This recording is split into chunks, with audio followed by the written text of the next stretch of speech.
nada, cada andar que passava ele quebrava um recorde. No sexto andar, os níveis já eram altos, mas não pra ele, que derrotou o Goblin jogando uma adaga direto na garganta dele. O pobre cachorro tentou se vingar, mas o MC o matou sem suar a camisa. Ele já estava indo para o sétimo andar e apenas 2 minutos haviam se passado. Shadow estava imparável, subindo para o sétimo, nono, 10º andar e alcançando o chefe final. Essa coisa horrorosa é nível 12, uma grande diferença comparado a ele que é nível 1. Mesmo assim o MC não recuou, foi direto pra cima, confiando na sua própria habilidade. O monstro se perdeu, nesse momento ele viu a abertura, enfiou a adaga bem no meio da testa do monstro, e terminou a masmorra tutorial. Quando ele abriu o placar, viu seu nome em primeiro lugar, quebrando o recorde mundial do tutorial, mas agora o verdadeiro desafio começa, porque uma missão oculta foi desbloqueada. Olhando pra cima, ele vê a sombra de um monstro voador. E ele fica assustado porque está em uma conta novinha em folha agora, e derrotar este monstro vai ser muito difícil já que é nível 50. O MC olha friamente, pega a adaga e vai direto no monstro. O dragão voa por aí apenas cuspindo fogo de cima, ele avista uma pilha de pedras, avança, dá um salto enorme e começa a fatiar o dragão sem parar. O cronômetro só tinha 1 minuto restante, então o cara tenta de todas as formas cortar o dragão, mas nada parece funcionar. Enquanto caía no pescoço do dragão, ele avistou uma pedra e encontrou o ponto fraco. Bem ali, ele levantou a adaga e a enfiou na pedra, partindo-a ao meio. O dragão começa a desmoronar e foi completamente derrotado. Em 14 minutos e 59 segundos, ele estabeleceu um novo recorde na missão oculta. Sua recompensa foi um baú mágico, e quando ele o abriu, recebeu uma espada lendária chamada Koro, que tem estatísticas absolutamente quebradas. Além de ser uma espada rara, ela também tem consciência e pode falar, o que significa que esta é a espada mais apelona do jogo. Em pouco tempo ele chega na Vila dos Começos. Quando ele diz que não esperava que o rei estivesse lá, a espada imediatamente o cala. Pensando bem, ele diz que mesmo que as estatísticas do item sejam baixas, ainda é lendário, o que significa que vale uma tonelada de dinheiro. Kuro diz ao garoto para parar de pensar nisso e diz que é a melhor espada do mundo. Somos levados para a Floresta dos Começos. Shadow está pronto para subir de nível e caçar itens de alto rank, já que ele precisa de grana. Depois de um tempo, o vemos finalizando um Goblin, enquanto a espada diz a ele para parar de cortar criaturas tão patéticas. Percebendo que atingiu o nível 4, o protagonista decide colocar pontos em agilidade, mas quando ele abre o painel, descobre que as estatísticas da espada também subiram. Explicando, Kuro diz que sua habilidade permite que ela cresça junto com seu dono. Curioso, o garoto pergunta o que é aquela outra estatística, mas a espada diz que não sabe. De repente, Shadow ouve vozes e rapidamente percebe que há mais 7 pessoas por perto. Vemos um grupo de jogadores agradecendo Sud, que sorri e diz que seu trabalho é apoiar novatos.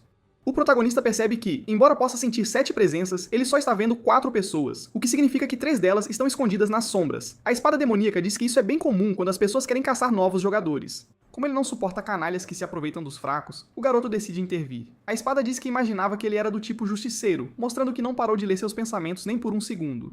Vendo-o, Sudi pergunta se ele também é um novato. Quando ele confirma, os outros jogadores ficam animados, mas Shadow diz que este não é o melhor lugar para iniciantes subirem de nível. Então ele bloqueia o ataque do caçador e o cara percebe que o garoto não precisa de ajuda nenhuma. Assistindo à luta, os outros jogadores perguntam o que devem fazer, gritando. O garoto diz a eles para saírem dali, mas então mais caçadores pulam dos arbustos, o líder da gangue ataca novamente, fazendo o protagonista perceber que isso está longe de acabar. Um garoto decide, que se dane, e avança. Mas antes que o protagonista possa fazer qualquer coisa, o garoto leva um golpe fatal. Shadow fica atordoado. E uma mensagem aparece dizendo que o garoto não poderá jogar por 24 horas. Os caçadores avançam sobre as garotas e dizem para elas não se preocuparem, porque logo se juntarão a ele. Provocando-as, o chefe diz que manterá as coisas calmas e tranquilas enquanto ele se concentra na defesa. De olho no dinheiro, um dos assassinos diz que é tudo, graças ao rei. Então ele se desculpa por deixar isso escapar. De repente, Sod percebe que algo mudou no cara encapuzado, emanando uma pressão insana. O garoto diz ao homem para repetir aquilo e explicar o que o rei tem a ver com tudo isso. O caçador diz que não tem ideia do que ele está falando, e antes que possa reagir, tem a cabeça arrancada. Com os olhos brilhando, o protagonista diz que tem ouvido muito esse nome, então ele quer a verdade.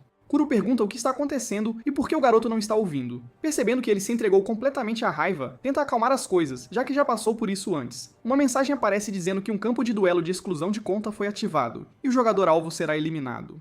Vendo o que o protagonista pode fazer, o líder mercenário se pergunta o que diabos está acontecendo. O jogador que havia sido morto aparece e começa a correr das garras das sombras, mas ele é pego, e enquanto implora por ajuda, é sugado para um abismo. Suando frio, Sut ainda não entende nada, se perguntando o que é aquela mão e por que o corpo de seu aliado é o único que não desapareceu. Shadow diz ao garoto para parar de ter medo, a caçada apenas começou.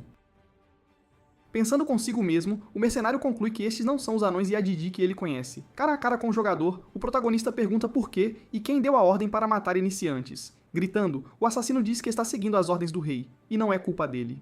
Consumido pelo ódio, o garoto começa a desferir golpes brutais. Então ele pergunta por que estão fazendo isso. E Suji chorando diz que não sabe. Desferindo o golpe final, o protagonista diz que nesse caso, ele pode simplesmente morrer. Com a eliminação, o campo de duelo de exclusão de conta é desativado. Percebendo que o garoto parece meio tonto, uma das garotas pergunta se ele está bem antes de agradecê-lo por salvá-las. Nosso cara diz que não foi nada demais, mas o jogador de chapéu discorda e diz que quando ele estava lutando parecia o próprio rei.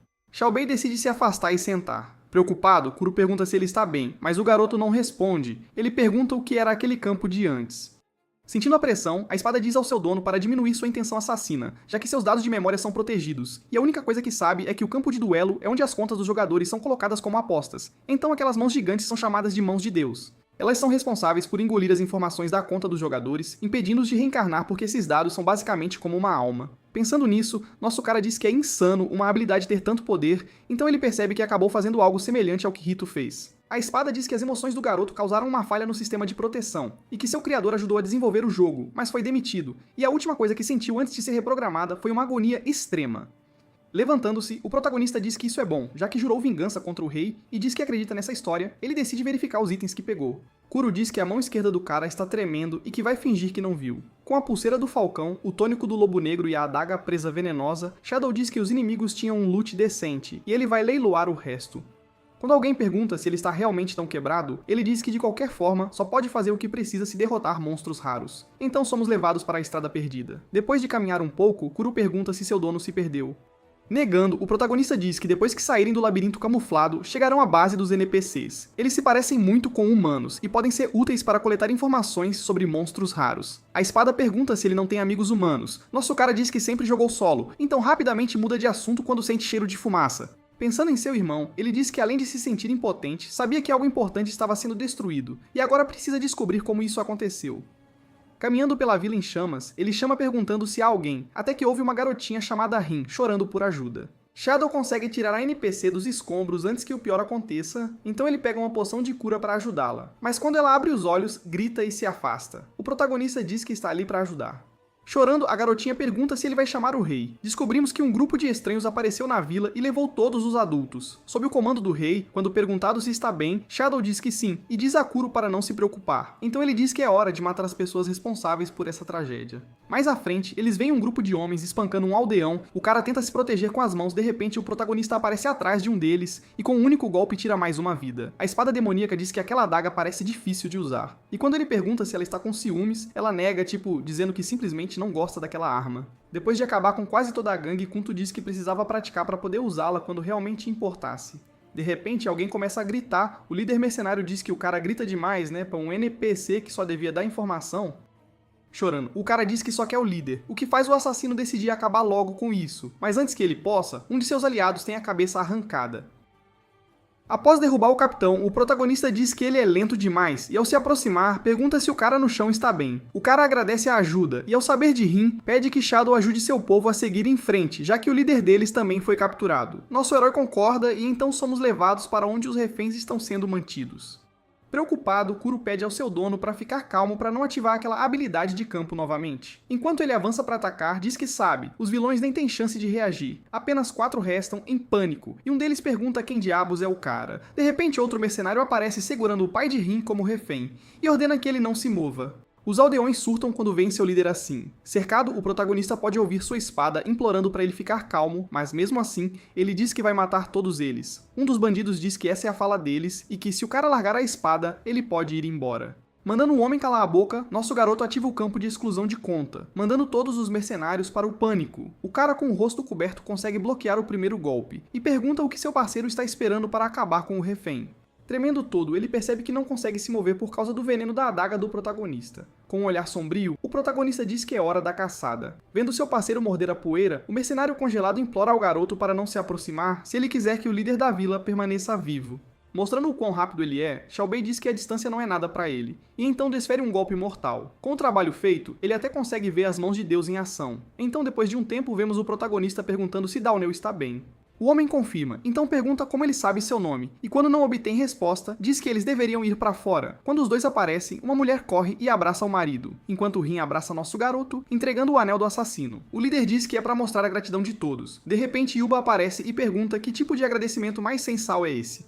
Olhando para o garoto, o velho o agradece em nome de todos e diz que se houver mais alguma coisa que possam fazer, é só falar. O protagonista o agradece, fazendo o velho lembrar que ele era o rei. Indo direto ao ponto, o ancião pergunta se o jovem está procurando informações, então entrega a ele um papel com a localização de algum lugar. O queixo de Shadow cai, enquanto o ancião diz a ele para se preparar para a viagem. Eles apertam as mãos, e o protagonista diz que está de saída, mas os agradece pela hospitalidade. Yuba diz que todos o acompanharão até a saída, mesmo que odeiem vê-lo partir. Rin dá flores ao jovem em agradecimento por salvá-los. Isso faz nosso garoto lembrar de seus dias como um cavaleiro.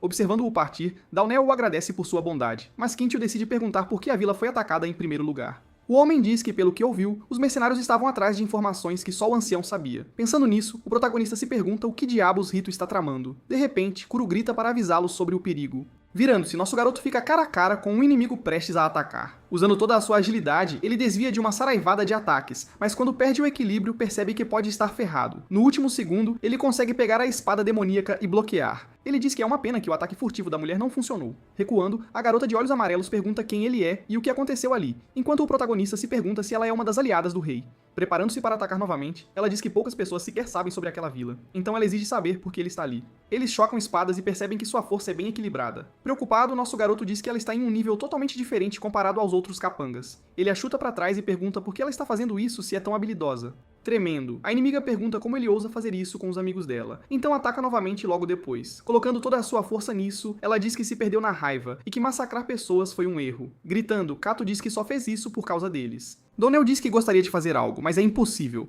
Kuro pergunta se o garoto realmente acha que pode vencer. Sorrindo, ele diz que sim, e joga seu inimigo com toda a força na parede. No chão, a garota pergunta se a velocidade dele aumentou de repente, então diz que não pode se dar ao luxo de perder. Aproximando-se, Shadow diz que acabou pra ela. Vendo a espada demoníaca, a mulher pergunta por que o protagonista a tem. Atordoado, nosso garoto pergunta como ela sabe sobre Koro. De repente, Rin agarra os braços dos dois e diz pra eles pararem. Assustados, eles dizem à garota que é perigoso, e é aí que os dois percebem que não são quem pensavam. Ari diz que se o cara sabe que foi um mal entendido, ele deveria guardar a espada. Sorrindo, ele diz que ela deveria começar a se desculpar, mas nenhum dos dois parece disposto a recuar. Ouvindo a garotinha implorar para eles pararem de lutar, o protagonista diz que a mulher pode agradecer ao garoto. Quando perguntada, a espada diz que não se lembra desse nome, mas pode ser que sim, quem sabe, se suas memórias voltassem. Depois de chamar Kuro de idiota, o protagonista pergunta como a garota sabe sobre o item, mas quando não obtém resposta, ele diz que vai sair porque está com pressa. Rin se aproxima e diz para ele voltar a qualquer hora. O protagonista diz que voltará em breve, então se vira e sai. Em sua cabeça, Ari pensa que nunca vai se desculpar, já que o garoto absorveu um monte de jogadores, ainda assim ela quer saber se ele é realmente bom o suficiente para ser seu aliado. Depois de caminhar um pouco, Xiaobei chega a um deserto e começa a verificar o mapa que conseguiu. Ele mostra onde estão os monstros que dropam itens caros. Lembrando de suas dívidas, ele diz que há muito em jogo, incluindo seu sustento e sua vida. Kuro pergunta se aquela coisa no céu é um bug, mas o protagonista diz que é uma câmera. Vai filmar sua estreia como streamer. Da areia, um monstro enorme aparece, com dentes que parecem ser feitos de ouro. Tudo pronto, Kento diz que é hora de falar mais sobre a tartaruga joia. Assim que ele percebe que o objetivo é coletar materiais em vez de matar o monstro, a espada diz que isso até que parece divertido, né? As pessoas começam a entrar na transmissão, o que o faz sorrir, porque honestamente, mesmo com tudo, ele realmente gosta daquele jogo. Além da tartaruga, um verme do deserto irrompe do chão. Travado, nosso garoto acerta seu primeiro golpe. Ele levanta uma explosão de areia, e o verme é instantaneamente aniquilado. Um dos 6 espectadores pergunta o que está acontecendo, e enquanto os outros comentam o quão insano foi aquele ataque, Shadow pergunta se Koro pode absorver o monstro, mas ele diz que o campo de exclusão é apenas para PVP. Agradecendo pelas doações, ele diz aos espectadores que vai com tudo agora. No mundo real, um garoto diz que estava esperando outra transmissão começar, mas vai ficar por esta. Em seguida vem os pássaros do deserto e nosso Carlos desvia como se pudesse ver o futuro. A espada demoníaca pergunta se isso não é muito fácil pra ele. Ele apenas diz que é aqui que as coisas realmente começam. Ele corre, pula no ar, e quando perguntado se vai começar a coletar recursos, ele diz que não, porque quanto mais fundo você vai, mais raros os drops ficam. Kuro diz que nesse caso vai tirar uma folga. Virando-se, o protagonista diz que na verdade tem mais uma coisinha pra fazer. Um monstro Kato dispara seus espinhos sem hesitação, forçando-o a usar a espada para bloquear. A espada grita que dói pra caramba e que não é um escudo. Shadow diz que Katos tem uma armadilha de detecção, então ele vai desviar e bloquear os ataques e vai precisar da ajuda de Koro pra subir até o topo. Depois de um monte de gritos, o cara finalmente chega ao topo do casco da tartaruga. Ofendida, a espada lendária pergunta como ele ousa tratar um item lendário assim. De repente, outra criatura aparece, é um grifo nível 40 com o vento de suas asas chicoteando ao redor, os olhos do protagonista se arregalam. Quando o inimigo ataca com suas garras, Kento diz que a diferença de nível entre eles é mais que o dobro. Mesmo assim, ele ataca, porque sabe que não vai perder em velocidade de ataque. Kuro pergunta se já acabou, mas o garoto diz que ainda não. Ainda no ar, o grifo carrega uma bola de fogo e a arremessa direto nele. Ele desvia, pensando que o grifo terá que descer quando ficar sem bolas de fogo, e esse será o momento em que estará totalmente exposto. Tudo acontece exatamente como ele planejou, e Xiaobei começa a procurar o ponto de pressão que leva ao ponto fraco do inimigo. Assim que a encontra, ele arremessa sua adaga perto da asa do pássaro, e por causa do veneno, a asa fica paralisada. Aproveitando a brecha, nosso herói desfere o golpe final e a criatura desaparece. Doações e parabéns chovem na tela, e agora 500 espectadores assistem à transmissão. Se despedindo, Kento agradece a presença de todos e diz que fará outra live em breve. Ele também avisa que está colocando os itens à venda, então todos devem checar o quadro de mercado de itens raros. Notando os números caírem rapidinho, ele se pergunta o que houve, então descobre que King acabou de entrar ao vivo, o que o deixa pistola. Vendo o que está acontecendo, Kuro manda ele se acalmar e pergunta o que fará com os itens coletados. Lembrando que tem outras prioridades, nosso herói agradece a espada. A espada manda ele se apressar antes de perguntar quem é King, e por que o garoto fica tão tenso sempre que ouve o nome dele. De volta ao mundo real, Shadow entrega todo o dinheiro que devia aos agiotas. O cara pergunta se é dinheiro limpo. Confirmando que sim, nosso garoto pergunta se pode ir agora. O cara diz que sim, já que tudo foi pago. Sozinho em seu quarto, ele caminha até a janela e se pergunta se o garoto tinha a mesma expressão no rosto na primeira vez que foi lá. De volta em casa, o protagonista adiciona aos favoritos a página da sala de estratégia das comunidades IQGG Travers. Descobrimos que os itens que ele coletou venderam mais do que o esperado, o que possibilitou pagar as dívidas. Nosso garoto decide entrar na live do King, e nota que muitos espectadores adoram assisti-lo. O cavaleiro aparece iniciando mais uma missão. Ele diz que não se importa com os haters que saíram da live, porque seu foco é dar aos seus fãs o melhor entretenimento possível. Chocado, o protagonista manda King parar, mesmo sabendo que é inútil. Ouvimos gritos vindo dos fones. E ele diz que se isso continuar, o IGG Traverse será destruído. Kento volta para o jogo imediatamente, e Kuro pergunta para onde ele está correndo. Descobrimos que ele está indo para Nonglad, porque depois de dizimar uma vila inteira e matar milhares de pessoas, King anunciou que essa seria sua próxima parada. Pensando bem, o protagonista se pergunta se os mercadores foram atacados por causa dele, e decide que nunca deveria ter feito live. No momento em que chega à cidade, ele já consegue ouvir gritos vindo de moradores sendo atacados sem nenhuma piedade. Seus olhos se arregalam ao ver a gravidade da destruição. Um dos mercenários pergunta quem ele é, mas como não responde, o cara diz que vai matá-lo também para que possa se juntar ao King. Ouvir isso faz nosso garoto ser tomado pela raiva novamente, e com um único golpe, ele deixa o bandido com um braço a menos. Então imediatamente invoca as mãos de Deus. Com o campo dual ativado, Shadow avança contra os inimigos. Kuro diz que o Anel do Assassino é muito bom, já que deu um aumento de 20% no dano em ataques furtivos. Uma nova habilidade chamada Gelo é desbloqueada, e o protagonista se pergunta se o atributo que ele usou absorve as habilidades dos inimigos. Agarrando um cara pela garganta, ele exige saber onde está King, afinal ele sabe que King está transmitindo agora mesmo. Quando não obtém resposta, nosso garoto acaba com outro bandido. De repente, um jogador com um machado chama sua atenção. Kento pergunta quem ele é. Sorrindo, o cara pergunta o que Kento vai fazer se ele disser que é o responsável por todas as mortes. Indo direto ao ponto, o protagonista diz que vai matá-lo. Enquanto ataca, o inimigo diz que isso é assustador, mas mesmo assim, é melhor Kento dar tudo de si se realmente acha que pode vencê-lo. Bloqueando o golpe, Kento percebe que o cara é mais forte do que esperava. Notando Kento recuar, o inimigo diz que isso vai economizar tempo, já que Kento é tão lixo que nem vale a pena lutar. Quando perguntado se está bem, nosso garoto diz a Kuro para não se preocupar, o cara do machado ataca novamente, porque ele percebe que ainda não acabou. Desviando, o protagonista percebe que precisará usar a velocidade a seu favor. O mercenário sente o perigo e contra-ataca. Surpreso, Shadow pergunta se ele usou aceleração instantânea, confirmando. O cara diz que mesmo assim, Shadow ainda não conseguirá vencê-lo.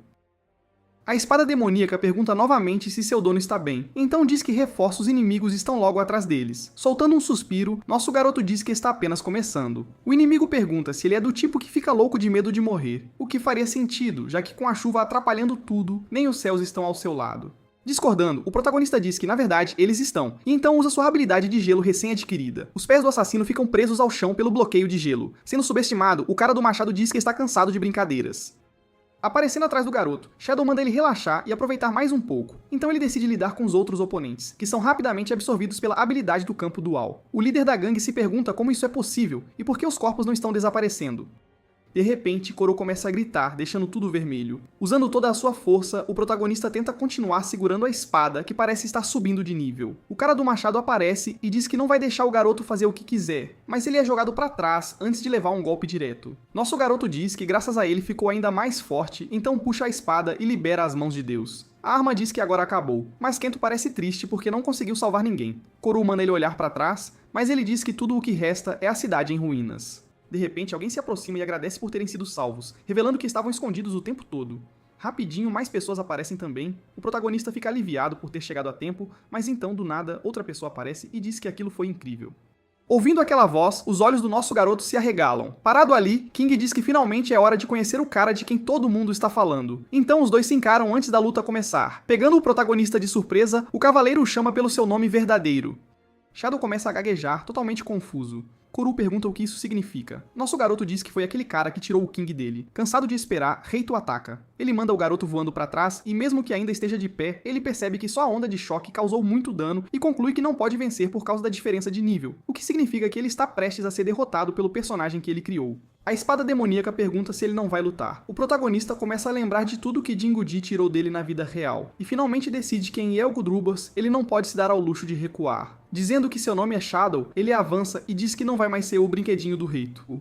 King ativa seu escudo para se proteger e diz que o garoto é realmente apenas um perdedor, então ele deveria desistir logo. Vendo que seu HP está baixo, nosso garoto ativa sua habilidade de aceleração instantânea, mas ele é parado pela formação sagrada imperial, que anula todo e qualquer dano. Koro diz que não está funcionando e pergunta se ele tem um plano. Ele diz que sim, porque é verdade que a habilidade do oponente funciona enquanto ele tiver MP suficiente, mas o que King não sabe é que existe uma maneira de passar por aquela formação sagrada insana. Colocando o plano em ação, o protagonista pensa que precisa continuar atacando até criar uma brecha. Irritado, Jingu-Ji manda ele morrer logo, e é aí que Xiao Bei encontra uma brecha e ataca, pegando o irmão de surpresa quando ele realmente leva dano. Acontece que se King levar vários golpes no mesmo ponto exato, sua habilidade é cancelada, e fazer isso é basicamente explorar um bug que você só saberia se realmente conhecesse o jogo. O cavaleiro diz que mesmo assim ele só perdeu um ponto.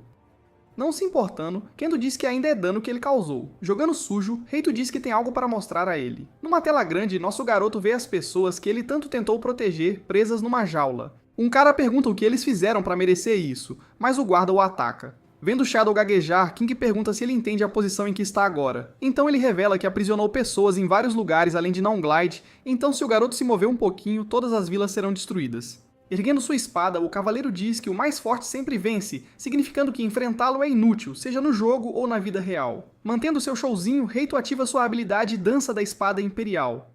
Chamas disparam em direção ao protagonista, enquanto Koro manda ele desviar, mas parece que é tarde demais, e uma contagem regressiva começa. Caindo do penhasco, Shadow se pergunta se perdeu e percebe que precisa reviver rápido para que seu personagem não seja deletado. Com 10 segundos restantes, o protagonista diz que não pode desistir, porque jurou vingança. O problema é que ele não sabe como vencer Jingu-Ji, o que torna tudo ainda mais frustrante. No último segundo, ele começa a gritar, mas então, de repente, o anel do assassino começa a brilhar, deixando nosso garoto completamente chocado. Algum tempo depois, ele acorda dentro de um quarto e se pergunta o que aconteceu. Apoiado num móvel, Kuro diz que o garoto deveria estar perguntando o que um estranho está fazendo no quarto. De repente, mãos envolvem o pescoço de Shadow, e uma voz pergunta se ele está acordado. O protagonista rapidamente recua assustado, enquanto o cara do tapa-olho pergunta se Yuba se enganou ao reconhecê-lo. Quando a espada o questiona, nosso garoto diz que não conhece aquele cara, pelo menos não com seu personagem atual. Descobrimos que existem personagens no jogo conhecidos como os 5 grandes NPCs, um espadachim, um monge, um arqueiro, um mago e um assassino. Então, quando ele era King, Kento foi em uma missão com este cara, Zad, que é conhecido como o maior assassino de todos. O protagonista pergunta por que ele o salvou. Zad diz que foi por causa do anel, que aparentemente tem alguma função oculta. De braços cruzados, o jovem diz que pediu a Yuba para dar o item a alguém corajoso, porque quem o recebesse se tornaria seu discípulo. Surpreso, Shadow percebe que essa é a sua chance, mas Zad diz que a velha deve ter se enganado, já que o garoto deixa as pessoas se aproximarem muito facilmente, então assim que estiver curado, ele deve ir embora. Chocado e recusando-se a ser abandonado, o protagonista diz que é muito fraco e não consegue proteger nada sozinho, então deveria estar pensando em como ficar mais forte. Temendo o pior, Kuro manda seu dono se acalmar. De repente, o assassino diz que mudou de ideia e manda o jovem encontrá-lo lá fora para um teste, porque se ele conseguir usar esse sentimento corretamente, ele pode realmente se tornar alguém. Se levantando, Shadow diz que o plano agora é se tornar um discípulo e subir de nível, então destruir os oficiais de Nordic Peak e pegar de volta tudo que Reito roubou. Lá fora, Zad conversa com alguém. Essa pessoa diz que só concordou porque Yuba pediu, mas também não reconhecem o jovem. É Ari, que antes de ir embora diz que tem um forte pressentimento de que ela e Shadow se encontrarão novamente. Assim que o protagonista está pronto, ele e o assassino começam o teste. Pensando consigo mesmo, Kento diz que não consegue acertar um combo. Enquanto isso, o cara do tapa-olho pergunta se ele não vai usar suas habilidades, então nosso garoto ativa bloqueio de gelo. Então ele usa aceleração instantânea para atacar por trás, mas Zad desvia com um salto, e pulando numa árvore diz que sua velocidade é decente comparada à maioria das pessoas. Quando perguntado, o protagonista revela que é nível 30, o que faz o mestre concluir que ele precisa atingir pelo menos o nível 50. Após passar no teste, uma missão é desbloqueada. Virando-se, Shadow diz que vai atingir esse nível em uma semana, mas o assassino diz que ele tem apenas 3 dias se quiser se tornar seu discípulo. Percebendo que precisa ganhar 20 níveis em 72 horas, nosso garoto conclui que não vai dormir tão cedo. Em outra luta, Zad diz que seus movimentos estão ficando previsíveis, então ele ataca o jovem por trás, ele cai no chão e percebe que não consegue se mover. O mestre pergunta se é só isso que ele tem. Lembrando que precisa derrotar King, o protagonista tenta se levantar e, se esforçando, diz que tem que vencer o rei. O cara diz a Kento para deixar sua intenção assassina preencher todo o corpo enquanto mantém a cabeça fria, porque esse é o mínimo para ser seu discípulo.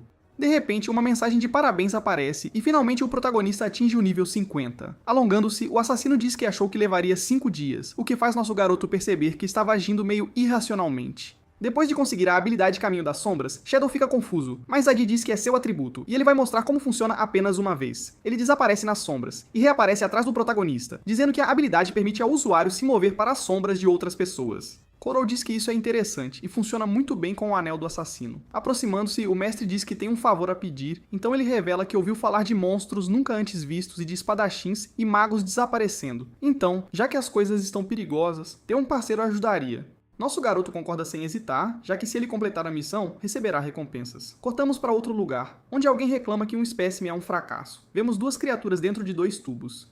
Apertando um botão, o cara com olhos cor de fogo diz que essa é uma boa reação, e depois de receber uma missão para derrotar um jogador nível 50 usando um monstro modificado, ele diz que tem que completá-la em nome de sua pesquisa. Algum tempo depois, no pântano de Karat, Kento percebe que Zagi não estava brincando sobre os monstros. O cara diz que o alvo está na mansão e que aquelas criaturas não são modificadas. Vendo um monte de comentários surgindo, ele diz que não sabia que Xiaobei era streamer. Nosso garoto pede desculpas pela multidão barulhenta, mas o assassino diz que está tudo bem e que receber tanta atenção na verdade o deixa animado. Avançando, ele ativa sua habilidade, Dança da Espada de Fio, eliminando um monte de monstros de uma vez, fazendo o protagonista perceber que o cara realmente estava se segurando quando lutou com ele. Zad diz que vai cuidar do resto e deixar a mansão para Shadow. O protagonista vai direto para a sede do culto, e quando os espectadores perguntam o que está acontecendo, ele diz que tudo o que sabe é que o culto tem causado problemas, e que a live pode cair na zona proibida para a filmagem. Korou diz que é um jeito estranho de dizer, mas Kento insiste que não pode deixar as pessoas verem a arena de duelo. Depois de checar o mapa, ele chega ao 3º andar e abre as portas para ver o que vem a seguir. Um inimigo aparece, mas é tão fofo, nosso garoto até se pergunta se é mesmo um oponente.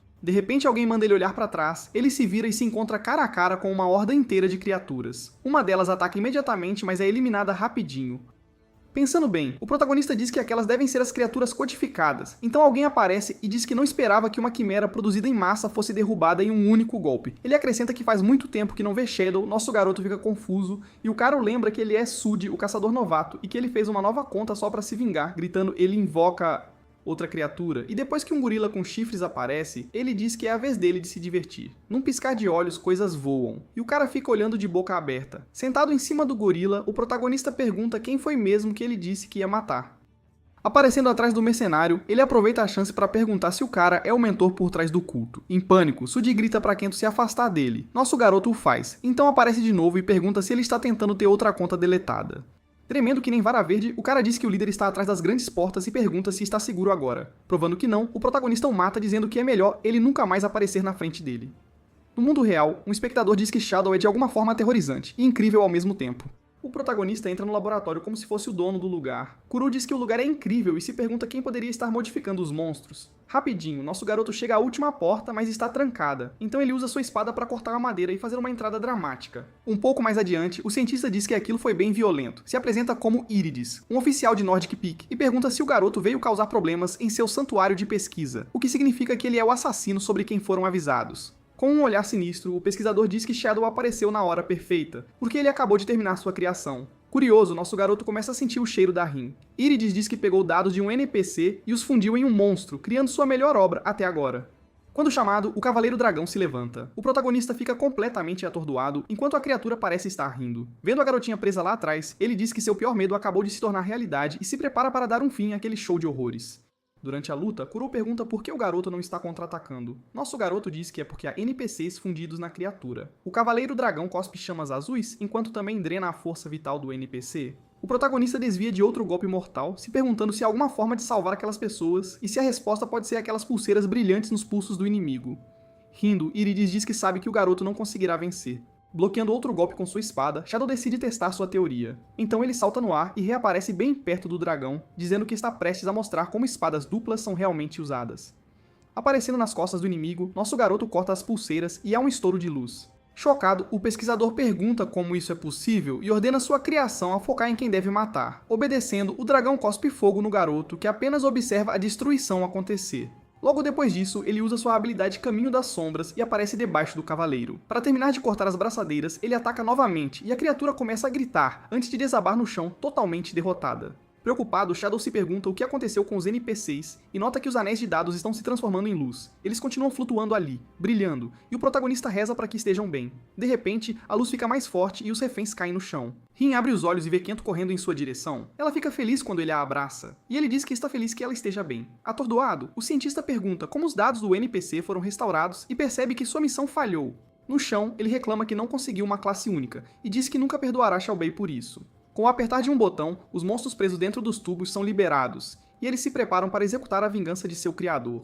O protagonista fica na frente das pessoas inocentes e então grita para todos saírem dali agora mesmo. O cientista diz que vai ser divertido vê-lo lutar enquanto tenta proteger os NPCs. Um rato demônio pula em nosso garoto e morde sua espada. Pensando consigo mesmo, ele diz que as criaturas não são tão fortes, mas é outra história quando se tem pessoas para proteger. Rin acaba sendo agarrada por um monstro e começa a gritar, forçando o protagonista a agir imediatamente. Rapidinho, as criaturas cercam os mocinhos, enquanto Irides ordena que eles acabem logo com isso. De repente, alguém aparece e pergunta se Shadow precisa de uma mãozinha. É Jing, e sem muito esforço, ele elimina os inimigos. O pesquisador, surtando, pergunta o que um dos 5 grandes NPCs está fazendo ali. Nosso garoto manda o mestre levar a Rin e os outros para fora, e diz que virá depois de resolver com o cientista. O mercenário diz que entendeu e que o verá mais tarde. Ativando sua habilidade de campo duplo, Kento pergunta a Iris se ele está pronto para se arrepender de tudo que fez. No chão, o cara implora para ser poupado, mas o protagonista diz que é hora da execução. Então, outra pessoa surge e avisa que isso será um problema, pois ele não vai permitir que o cientista seja morto. Sorrindo, Kento nem hesita e parte direto para o ataque, forçando Shadow a usar toda a sua agilidade só para conseguir levantar a espada na frente do corpo. Depois de ser bloqueado, o cara de cabelo branco diz que isso vai ser divertido. Nosso garoto agradece o elogio, enquanto pensa na força do oponente. O inimigo diz que sabe que Shadow usa uma técnica bem perigosa, e ao ver a reação do protagonista, percebe que seu palpite estava certíssimo.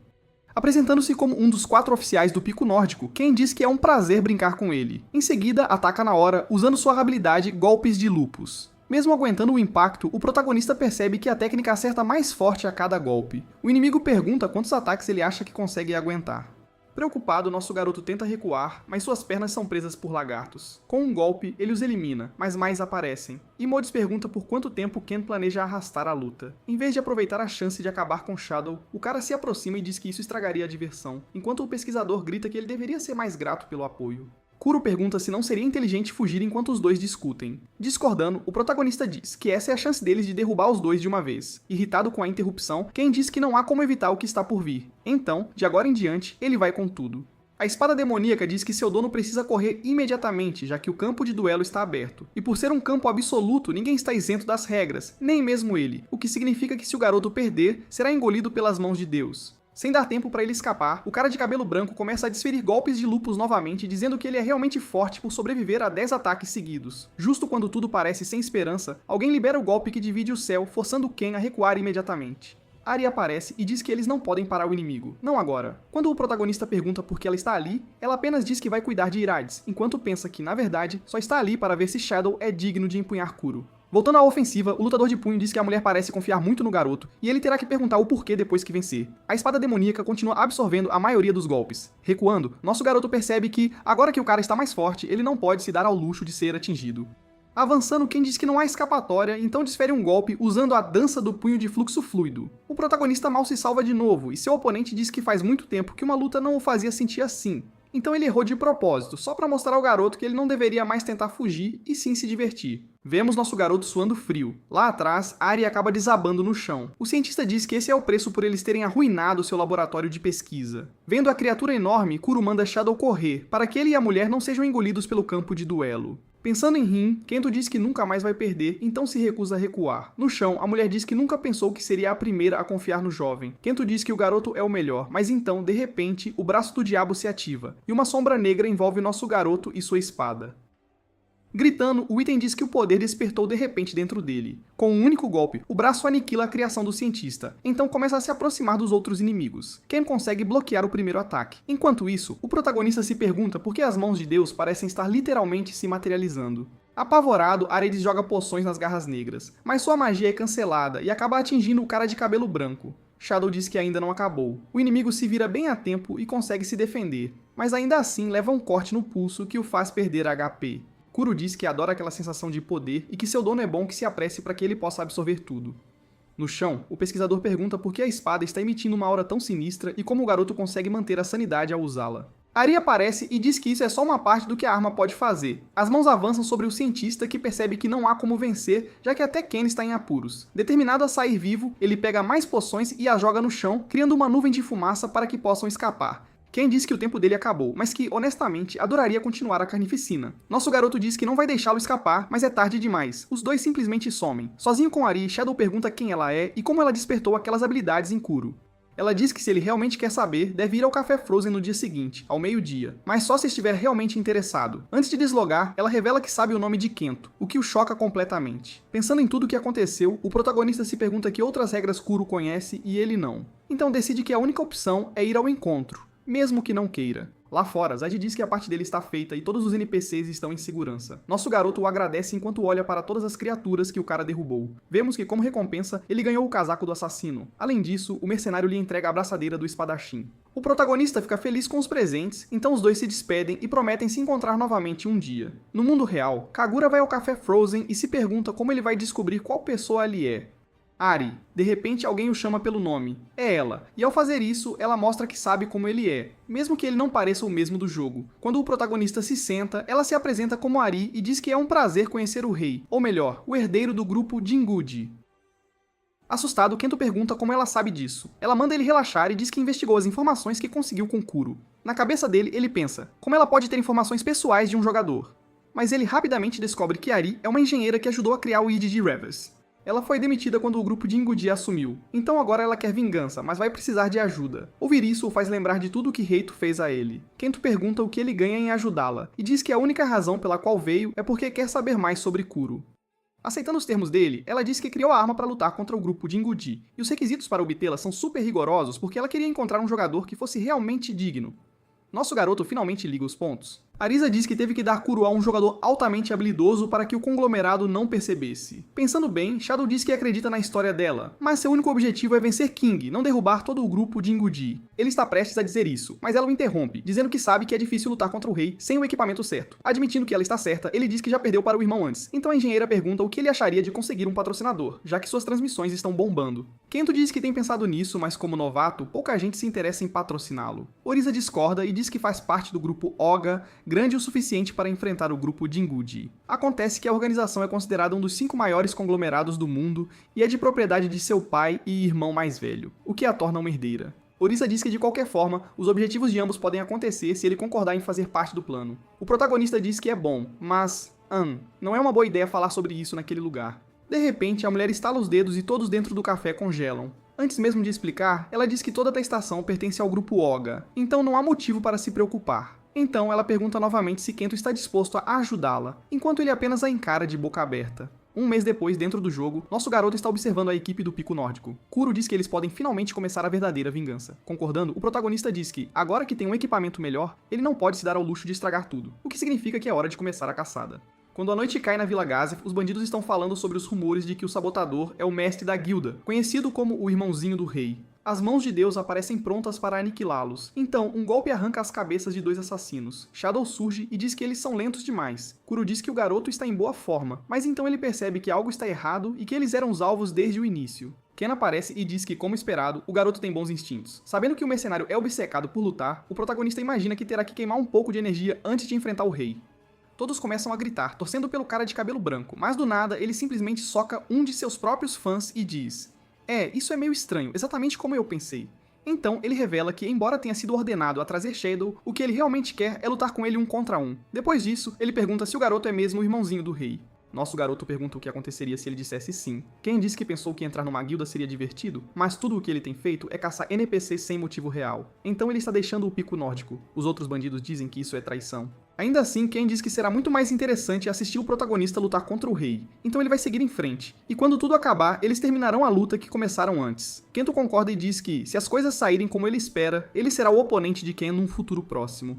Vendo o garoto sumir, Ken fica impressionado com a velocidade dele e começa a rir. Então, ele diz que coisas divertidas sempre o deixam de bom humor, e mesmo odiando atacar uma pessoa em grupo, ele adora esse tipo de batalha real, então não importa como isso termine, porque a melhor sobremesa estará esperando por ele depois. Shadow segue para a vila, onde Rito já está esperando. Quando perguntado sobre a traição de Ken, nosso garoto diz que parece que os subordinados do irmão dele não gostam muito dele. Descobrimos que a vila está vazia, porque Kagura fez questão de evacuar todos os NPCs.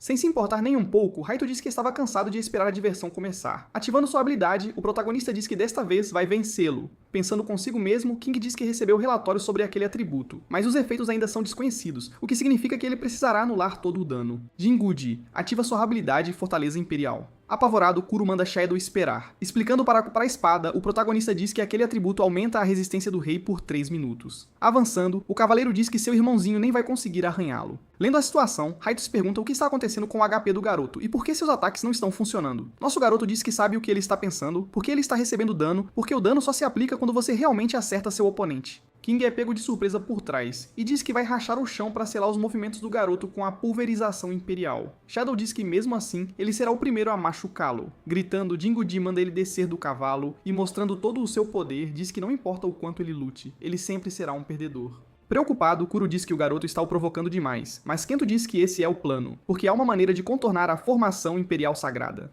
Lançando um ataque, King pergunta se o garoto realmente acha que ele vai cair no mesmo truque 2 vezes. A espada manda o protagonista desviar e vemos que a explosão pode ser vista a quilômetros de distância. Quando a poeira baixa, o cavaleiro começa a rir, dizendo que no final ele sempre será o vencedor. Aparecendo por trás do oponente, nosso garoto usa sua adaga de veneno, e diz que aparentemente Irides não mencionou sua habilidade Caminho das Sombras. O rei recua e pergunta por que seu HP está caindo. Explicando, o protagonista diz que é por causa de sua adaga, que tem veneno de hidra, e quando ele ativa sua habilidade Terremoto, ele diz que é o fim, porque qualquer um pego no tremor terá sua agilidade cortada em 50%. E além disso, com seu atributo Domínio de Sangue, toda vez que o alvo sofre dano, ele perde 20% de suas habilidades.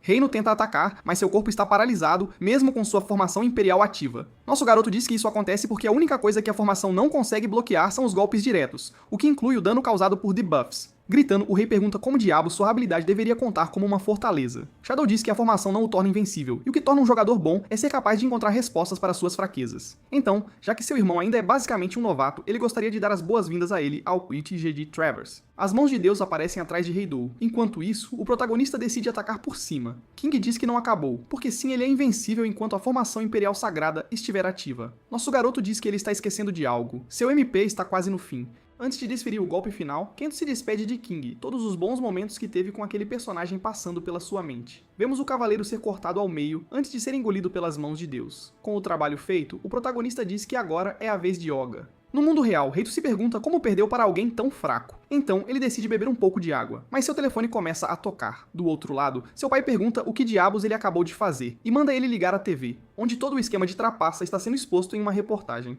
Furioso, o homem pergunta se Jinguji está tentando destruir o grupo só porque é teimoso demais. Acontece que quem vazou tudo foi Arisa. Ela se juntou aos engenheiros que foram demitidos injustamente para gravar um vídeo sobre tudo o que aconteceu, e foi assim que descobriram que Reito estava por trás de tudo, dando início à queda do grupo Jinguji. Conversando com ela, o protagonista pergunta o que vai acontecer com seu irmão e a organização. Ari diz que o grupo não vai mais se envolver com o Yunjin de vez e que eles perderam toda a sua receita. Quanto ao mentor, ele parece estar sendo protegido, então ela não conseguiu muitas informações. Nosso garoto diz que o pai nunca se importou de verdade com ele, mas que ama Reito. Então, eles conversam sobre como Arisa voltou a trabalhar para a empresa do jogo e foi promovida junto com os outros engenheiros. Sorrindo, Kento diz que está ansioso pelas atualizações. O alarme toca e ele diz que é hora. Ela manda ele ter cuidado e ele diz para ela fazer o mesmo. Então Shadow retorna ao jogo, onde Ken já estava esperando. Preparando-se, ele diz que tem que cumprir sua promessa na frente da multidão que assiste, incluindo Irides. Gritando, o cara diz que só está ali porque foi forçado. Ken manda ele aproveitar o show e ao ativar sua habilidade diz que um duelo enorme está prestes a começar. Nosso garoto e Kuro sorriem, e então eles avançam para a luta. O protagonista diz que eles precisam vencer aquela partida e a espada diz que não tem a menor dúvida de que vão.